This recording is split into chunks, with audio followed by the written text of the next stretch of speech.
ఉపాధి మొత్తం కూలిపోయి రోడ్డు మీద పడి వాళ్ళు జీవనం సాగించలేని స్థితిలో, ఇల్లు కిరాయి కట్టుకోలేని స్థితిలో, దాంతో పాటుగా ఇప్పుడు డ్వాక్రా గ్రూప్ లోన్ కాబట్టి వాటికి కట్టాల్సిన ఈఎంఐలు ఈ అన్ని సమస్యలతో వాళ్ళు చాలా తీవ్రమైన ఇబ్బందులు పడతా ఉంటారు. అయితే వాళ్ళకి ప్రత్యామ్నాయం చూపించడం అని చెప్పేసి ఏదైతే స్థలం ఏదైతే ఉన్నదో అది వ్యాపారానికి అనుకూలంగా లేనటువంటి స్థలం. ప్రస్తుతం అది వ్యాపారం నడిచేటువంటి పరిస్థితి అక్కడ లేదు. కాబట్టి వీళ్ళకి ఏదో ఒక ప్రత్యామ్నాయ ఉపాధి చూపించాలి. దానికోసం వాళ్ళకి ఏదైనా ఒక మడుగా మాట్లాడాలి. లేదంటే గవర్నమెంట్ స్థాయికి ఉన్నాయని ప్రయత్నం చేసి అది దరఖాస్తు కూడా కలెక్టర్ గారికి పెట్టినా కూడా అటువైపు నుంచి డిఆర్డిఏ వాళ్ళ వైపు నుంచి ఇప్పుడు వరి కొనుగోలు ఆ సమస్యలు ఉండడం వల్ల పెద్ద టాస్క్ ఉన్నది. కాబట్టి వాళ్ళు వీళ్ళకి వేరే ప్రత్యామ్నాయం చూపడానికి సమయం పడుతుంది అని చెప్పేసి ఆ డిఆర్డిఏ వైపు నుంచి వాళ్ళు చెప్పింది. అయితే వీళ్ళు మరి ఎట్లా సర్వేలు కావాలి అనే దాంతో జనగామల వాళ్ళకు కోసం ఒక చిన్న అడ్డా వనితా శీతాలకు, దాంతోపాటు విజయ మిల్క్ పార్లర్కు సాదిక్ సార్ వాళ్ళ మిత్ర బృందంతో ఒక డ్రోన్స్ కలెక్ట్ చేసి వాళ్ళకు ఎంతో కొంత నెలకు కిరాయి ఒక 6 నెలదో 7 నెలదో కిరాయి మందం ఏర్పాటు చేసి ఇస్తే వాళ్ళు తర్వాత వాళ్ళు సర్వే వైపు ముందుకు పోతారన్న ఆలోచనతో ఒక షట్టర్ కూడా డిఎస్పీ ఆఫీసు ఆ ప్రాంతంలో ఒకటి ఖాళీ ఉంటే చిన్న మడుగు ఒకటి మాట్లాడినా ఇంకోటి ప్రయత్నం చేస్తున్నాం.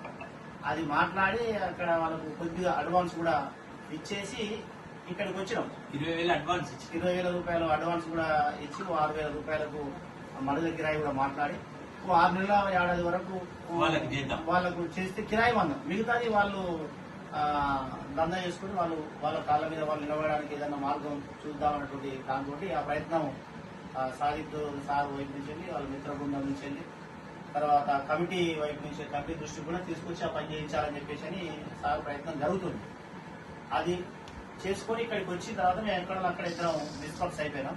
4 గంటలకు మళ్ళీ ఆన్ ఆఫ్ సడన్ గా మున్సిపల్ కమిషనర్ గారు, తర్వాత రెవెన్యూ డిపార్ట్మెంట్ నుంచి ఆర్ఐ గారు వీళ్ళ ఇద్దరు ఆధ్వర్యంలో 15 నుంచి వెళ్ళి 20 మంది వరకు టీపీబీఓ వాళ్ళందరూ వచ్చేసి రావడమే ఈ కొలతల కార్యక్రమం కొనసాగించడం. ఎందుకు చేస్తావు అని చెప్పి కలెక్టర్ గారి ఆదేశాలు ఉన్నాయి. ఆదేశానుసారం కాంప్లైంట్ ఉంది కాబట్టి కొలత కొలవాలని అసలు ఏం ఇచ్చారు, ఏదైనా నోటీస్ అని ఇవ్వండి అని చెప్పేసి కూడా తను అడిగిందట. కానీ నోటీస్ కానీ ఏది ఇవ్వకుండా ఒక అరాచక పద్ధతులలోనే డైరెక్ట్ రావడం. ఇంట్లో ఒక పెద్దవాళ్ళు 90 ఏళ్ల వయసు ఉన్నటువంటి గోరెమయ్య గారు రిటైర్డ్ ఉపాధ్యాయులు, అమ్మ కూడా 83-84 ఏళ్ళు ఉంటుంది. ఇద్దరు పెద్ద వయసు వాళ్ళు ఉన్నారు. పట్ట ఒకటి 3:30-4 గంటల ప్రాంతంలో వచ్చేసి వీళ్ళు చాలా ఇబ్బంది, మానసికపరమైన ఇబ్బంది అదంతా కూడా జరిగి ఇది పర్సనల్ అటాక్స్ వరకు వచ్చినటువంటి పరిస్థితి కూడా ఉన్నదని చెప్పేసి అని, దాంతో పాటుగా అంతకంటే ముందు రోజు వీరికి మన ఏదైతే కలెక్టర్ ఆఫీస్ ఉందో అక్కడ వినియోగదారుల ఫోరం, జిల్లాలో వినియోగదారులకు వచ్చినటువంటి సమస్యల మీద వాటిని అది షార్ట్అవుట్ చేయడం కోసం 6 సంవత్సరాల నుంచి వినియోగదారుల ఫోరం వీరు అక్కడ కలెక్టర్ ఆఫీసులో కేంద్రంలో నడుపుతా ఉన్నారు. అయితే దానికి సంబంధించి తీసేస్తున్నట్టుగా ఒక నోటీసు ఉత్తర్వులు కూడా ఇవ్వడం జరిగింది. అంతకంటే ముందు 2 రోజుల ముందు. తర్వాత 19వ తారీఖు నాడు వీరిపైన కలెక్టర్ ఆఫీస్ కాడికి రావడానికి నిషేధాజ్ఞలు విధిస్తూ 144 సెక్షన్ బిఎన్ఎస్ లో, అది కొత్త సెక్షన్ బిఎన్ఎస్ 160 బిఎన్ఎస్ 163 అంటే ఈ రక్షణ కమిటీ మాస్ మొబిలైజ్ చేసి కలెక్టర్ ఆఫీస్ మీదకి రావడం కోసం అని చెప్పేసి, దాంతోపాటు ఏదైతే డబ్బులు తీసి ఉన్నాయో వాటిని యథాస్థానంలో వేయడం కోసం అని చెప్పేసి ప్లాన్ చేస్తున్నారు, రూపొందిస్తున్నారు అనేటువంటిది ఇంటెలిజెన్స్ రిపోర్టు ఉన్నది అనేటువంటి కారణం చెబుతూ అక్కడ నిషేధాజ్ఞలు పెడుతున్నట్టుగా సాధికాలి. తర్వాత ఎవరైతే ఎవరెవరైతే ఉన్నారో ప్రెస్ మీట్ లో ఉన్న పర్సన్స్ అందరని చెప్పేసి ఆ పద్ధతులలో ఒక నిషేధాజ్ఞలకు సంబంధించినటువంటి నోటీస్ కూడా ఆయన పర్సనల్ గా ఇచ్చారు. అది 19వ తారీఖు నాడు. 19వ తారీఖు అది చేసారు. తర్వాత మధ్యలో కలెక్టర్ ఆఫీస్ దీన్ని తీసేసారు ఒక్కొక్కటిగా. తర్వాత డైరెక్ట్ గా ఇంటికి మీదకి వచ్చి అంటే వాళ్ళు ఇల్లు డీవియేషన్ చేశారు. వాళ్ళు అన్ని అనుమతులు తీసుకొని ఇల్లు కట్టారు. సరే, అది ఎప్పుడు 14 సంవత్సరాల క్రితం కట్టినటువంటి ఇల్లు కట్టుకున్న కాడ కొంత డీవియేషన్స్ ఉంటాయి. కానీ అంత మాత్రాన డీవియేషన్స్ ఉంటే వాళ్ళకి నోటీస్ ఇవ్వడమో లేకపోతే ఇంకేదైనా చేయడం అదంతా డైరెక్ట్ గా కొలతలు కొలిసేటువంటి పరిస్థితి వచ్చేప్పటికీ వారు ఆందోళన చెందడంతో పాటుగా మరి పర్సనల్ అటాక్ దారితీస్తుంది అన్న దాంతో వారు దీక్షకు కూర్చోవడం జరిగింది. ఆ దీక్షకు రక్షణ కమిటీ ఈ రోజు కూర్చొని కొన్ని దాన్ని ముందుకు తీసుకుపోవడమా లేకపోతే ఆపాలా ఏంటి అనే విషయాన్ని చర్చించుకోవాలని చెప్పేసి మేము అనుకున్నాము. అయితే ఈలోపు మన పెద్దలు రాజారెడ్డి గారు ఎక్స్ఎమ్మెల్యే, తర్వాత సిపిఐ పార్టీకి సంబంధించిన ప్రతినిధులు, సిపిఎం జిల్లా సెక్రటరీ కనకారెడ్డి, దాంతో పాటుగా మన టీఆర్ఎస్ ఎమ్మెల్యే గారు ఇక్కడ అందుబాటులో లేకున్నప్పటికీ స్థానిక కౌన్సిలర్ సుబ్నాగర్ ను, 18వ వార్డు కౌన్సిలర్, తర్వాత 7th వార్డు సాజిద్ కమరు, వీళ్ళను పంపడం, దాంతో పాటుగా ఇతర ప్రజా సంఘాలతో పాటుగా మీడియా, తర్వాత అనేక మంది కూడా, దాంతో పాటు సామాజిక వర్గంగా ముస్లిం మైనారిటీకి సంబంధించిన పెద్దలు కూడా, ఎందుకంటే రేపు బక్రీద్ పండుగ ఉన్నది. తర్వాత అమ్మ నాన్న పెద్ద వయసులో ఉన్నారు, కొన్ని మీరు సడలింపులు చేసుకోవాలి, భవిష్యత్తులో దీని గురించి పండుగ తర్వాత కావచ్చు తర్వాత మాట్లాడదాం అని చెప్పేసి, దాంతో పాటుగా మన కాంగ్రెస్ పార్టీ నియోజకవర్గ ఇన్ఛార్జ్ గా ఉన్నటువంటి కొమ్మూరు ప్రతాప్ రెడ్డి గారి దృష్టి కూడా పెద్దలు రాజారెడ్డి గారు ఈ విషయాన్ని తీసుకుపోవడం, దాంతో పాటుగా డీసీపీ గారు కూడా ఈ విషయంలో, సిఐ గారు డీసీపీ గారు కూడా ఈ విషయాల్లో కలుగ చేసుకుని ఉన్న పరిస్థితుల్లో వాతావరణం అని చెప్పేసి మాట్లాడడం జరిగింది. దాంతో పాటుగా మన చైర్మన్, మన మున్సిపల్ చైర్మన్ గారి దృష్టికి, దాంతో పాటుగా మన వ్యవసాయ మార్కెట్ కమిటీ చైర్మన్ దృష్టి, అది ఏదో ఒకరిద్దరు వ్యక్తిగతమైన సమస్య కాదు, వ్యవస్థాగతమైన సమస్య. దీన్ని వ్యక్తిగతమైనటువంటి ధోరణిలో కాకుండా వీటిని పాలసీ ప్రకారంగా ఉండే విధంగా, పట్టు విడుపులతో ఉండే విధంగా ఉండాలనుకునే దాంతో పెద్దలందరూ సూచన చేసింది. కాబట్టి సాధికారి గారు ఇప్పుడు మాట్లాడతారు. మరి ఈ దీక్షలను విరమించిన తర్వాత వారు మాట్లాడతారు. విరమించడం కోసం మన మార్కెట్ చైర్మన్ శివరాజ్ యాదవ్ గారి, దాంతో పాటు మన పట్టణ ప్రథమ పౌరాలు మున్సిపల్ చైర్మన్ బాలమనక్క కూడా వచ్చింది. మరి వారు సాదిక్ సార్ తోటి మాట్లాడి దీక్షను విరమింపజేయాలని చెప్పి అలా కూర్చో.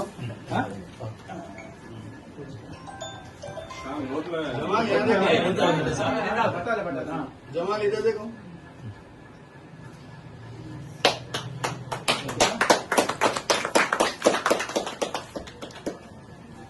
ఓకే కిరణ్ భాయ్, రైట్, ఓకే, ఒక 2 నిమిషాలు కంటే ఎందుకంటే దారి తీసిన పరిస్థితులన్నీ మీకు తెలుసు, మళ్ళీ చెప్పాల్సిన అవసరం లేదు. ముఖ్యంగా ఒక 14 డిమాండ్లు మాత్రమే పెట్టాము. 13 డిమాండ్లో మొట్టమొదటి డిమాండ్ ఏంటంటే వ్యక్తిగతంగా ఎవరిని కూడా టార్చర్ చేయకండి. మేము వ్యక్తులుగా, మేము జనగాం కొరకు, జనగాంలో ప్రజల కొరకు మాట్లాడతాం. మాకేం సొంత ఎజెండా లేదు, సొంత అభిప్రాయాలు లేవు, మాకు సొంత రాజకీయాలు కూడా లేవు. ఏ రాజకీయ పార్టీతో కూడా మాకు సంబంధం లేదు, సొంత రాజకీయ పార్టీ కూడా లేదు. ఎవరు ప్రజల వైపు ఉంటే వాళ్ళకు మేము మద్దతు ఇస్తున్నాం. అది 2. దాంట్లో మేము మొట్టమొదటి కోరింది ఏంటంటే కలెక్టరేట్ లో గేట్లకి వెళ్ళి అందరూ వెళ్ళిపోవాలి. ఎక్కువ ఆంక్షలు పెట్టింది అందరినీ. ఇంతకుముందు ఎట్లంటే కలెక్టరేట్ ఉండనో అట్లనే ఉండాలి. దేవసేన వచ్చినప్పుడు మీరు ఉన్నారు కదా, వాళ్ళు వచ్చినప్పుడు వీళ్ళు వచ్చినప్పుడు ఎప్పుడంటే కలెక్టరేట్ ఉందో అది నెంబర్ 1. ఫస్ట్ డిమాండ్ ఏమో పర్సనల్ గా అటాక్ చేయకండి ఎవరిని కూడా. వ్యక్తిగతంగా కలెక్టర్ గారికి మేము నమస్కరించి చెప్తున్నాం, సందీప్ కుమార్ జాగర్ గారికి మేము నమస్కరించి చెప్తున్నాము, మీరు మా జనగామ ప్రజల్ని టార్గెట్ చేయకండి, వ్యక్తిగతంగా టార్గెట్ చేయండి. నెంబర్ 2, కలెక్టరేట్ లోకి అందరినీ అనుమతించాలి. మీరు అంశాలు పెట్టుకోండి, పార్కింగ్ అవి అంశాలు పెట్టుకోండి, కానీ ఎక్కువ. 3వ అంశం ఏం చెప్పినామంటే వనితా స్టాల్స్ పెట్టమన్నాము. మీరు ఇంతకుముందు మా గోపి ఎప్పుడు మేమే ఒక అరేంజ్మెంట్ చేస్తాం. 3 లక్షల రూపాయలు నాకు ఎన్ఆర్ఐ ప్రజలు మా మిత్ర బృందం ఇస్తా అన్నారు. 1 లక్ష ఏమో సోమయ్య వాళ్ళ భార్యకు, ఒక 2 లక్షలు ఏమో ఈమెకు, విడతల వారిగా ఒకటేసారి ఇస్తే అవి ఖర్చు అయిపోతాయి. కిరాయిలకు అవసరమైనప్పుడల్లా ఇచ్చుకుంటూ పోతాయి. అవసరమైనప్పుడల్లా వాళ్ళు అట్లా నడుపుకుంటూ 2 సంవత్సరాల వరకు అట్లా నడిపే బాధ్యత ఇచ్చి, ఇప్పుడు షటర్ కూడా తీసుకున్నాం. అక్కడ మీరందరూ కూడా సహకారం చేయాలి. 2వ తారీఖు రోజు ప్రారంభోత్సవం చేస్తుంది మీ చేతుల మీద. మళ్ళీ అక్కడ కూడా బతకనీయకుండా వెంటబడొద్దు దయచేసి. కలెక్టర్ గారు అక్కడ కూడా బతకనీయకుండా మీరు దయచేసి మీరు ఒక ఐఏఎస్ ఆఫీసర్ వచ్చిన మాకు కాబట్టి మీరు అది చేయాలని అక్కడ కూడా బతకనీయకుండా చేయండి. అక్కడ కూడా బతకనీయండి. రైట్. తర్వాత 3వ డిమాండ్ ఏంటంటే ధాన్యం గురించి నడుస్తుంది. అది స్టేట్ పాలసీ. మీరు కూడా చెప్పిండ్రు ధాన్యం గురించి, మేము అది స్టేట్ పాలసీ, దాని విషయంలో జరుగుతుంది. 4వ డిమాండ్ ఏముందంటే ఇసుక దొరుకుతలేదమ్మా, తర్వాత ఇది దొరకలేదు, మట్టి దొరకలేదు, బరం. ఈ 2 విషయాలు మీరే కూర్చోబెట్టి మాట్లాడాలి. అంటే లేదండి, మేము మన ఎంపీ గారు వచ్చినప్పుడు వెళ్ళి మాట్లాడాము. అయితే దానికి ఏదో పర్మిషన్ ఏదో ఇస్తారట, అది కూర్చొని మాట్లాడు. అది ఒకటి చేయమన్నారు. 5వ డిమాండ్గా మేము ఏం చెప్పినామంటే మిగతా డిమాండ్లన్నీ కూడా కోర్టులో ఉన్నాయి వ్యవస్థ. అవి మేము చెప్పడానికి కొన్ని డిమాండ్లను కాంటెంప్ట్ ఆఫ్ ది కోర్టులో కొన్ని ఉన్నాయి. ఆ తర్వాత 6వ డిమాండ్గా కతుల్లాది రెడ్డి విషయం ఉంది కదా, అది మేము మానవతా దృక్పథంతో చూసేసి ఆయనకు రావాల్సిన అమౌంట్స్ ఇవన్నీ ఆయన కూడా వ్యక్తిగతంగా ఇట్లా టార్గెట్ చేయాలి. వ్యక్తిగతంగా ఎవరిని టార్గెట్ చేయదు, నన్నే ఎవరిని కూడా టార్గెట్ చేయదు. తర్వాత లాస్ట్గా మేము చెప్పింది ఏంటంటే మహిళా ఉద్యోగులు ఉన్నారు, కొద్దిగా వాళ్ళని చూసి కొద్దిగా వాళ్ళు మహిళా ఉద్యోగులను కొద్దిగా టార్చర్ చేస్తున్నారు, కొద్దిగా చూసుకోమని చెప్పి డిఆర్డిఏను తర్వాత మన దేవరుపుల మేడం ఎమ్మెల్యే దేవరుపుల కళావతి ఈ ఇద్దరిది కూడా అన్యాయం జరిగింది.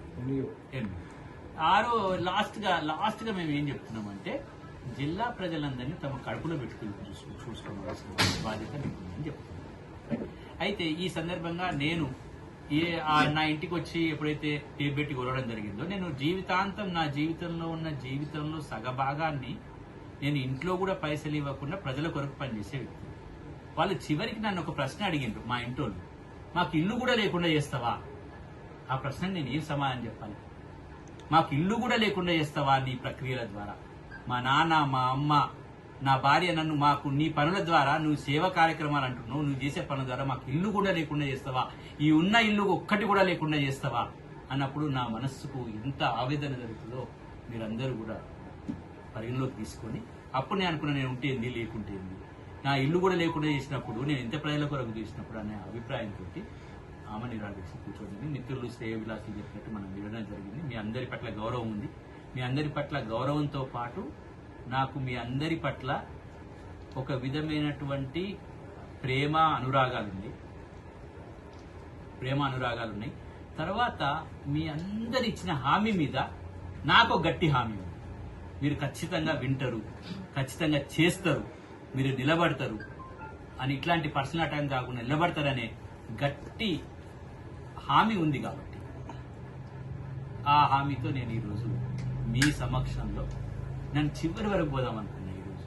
కానీ మీరు నన్ను చివరి వరకు పోకుండా నిలబెట్టి మళ్ళీ ఉద్యమంలో మళ్ళీ ప్రజల కొరకు నిలబెట్టింది అది. కాబట్టి మీ అందరికీ ధన్యవాదాలు తెలియజేస్తూ, ప్రజల కొరకు నేను ఒకటే అనుకున్నాను, జీవిస్తాం, ప్రజల కొరకు జీవిస్తాం, మరణిస్తాం, ప్రజల కొరకే మరణిస్తామని చెప్తూ నేను దీన్ని ముగిస్తాను.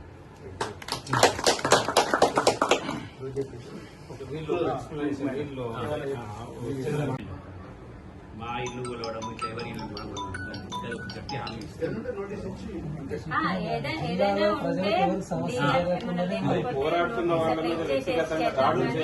అట్లా వేరే ఉద్దేశం అట్లేం లేదండి.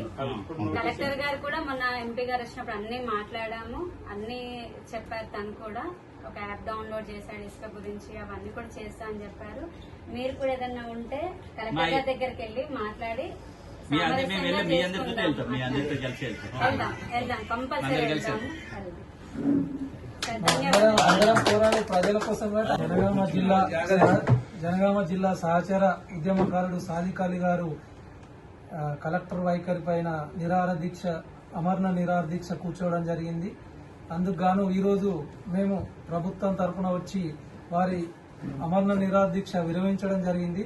ఎందుకంటే కలెక్టర్ గారి దృష్టి, కలెక్టర్ పైన ఏదైతే వస్తున్నాయో, కలెక్టర్ వీరిపైన చేస్తున్న వాటిపైన ప్రభుత్వం తరఫున స్పందించి మొన్ననే రీసెంట్లీ ఎంపీ గారు, నియోజకవర్గ ఇన్ఛార్జ్ కొమ్మూరు ప్రతాప్ రెడ్డి గారు కూడా కలెక్టర్ గారితో చర్చించడం జరిగింది. జిల్లాలో జరుగుతున్న పరిస్థితులను బట్టి మట్టి గాని, ఇసుక గాని, ఇంద్రం మిల్ల విషయం గాని, జిల్లాలో జరుగుతున్న పరిస్థితుల మీద వాళ్ళు సుదీర్ఘంగా చర్చించడం జరిగింది.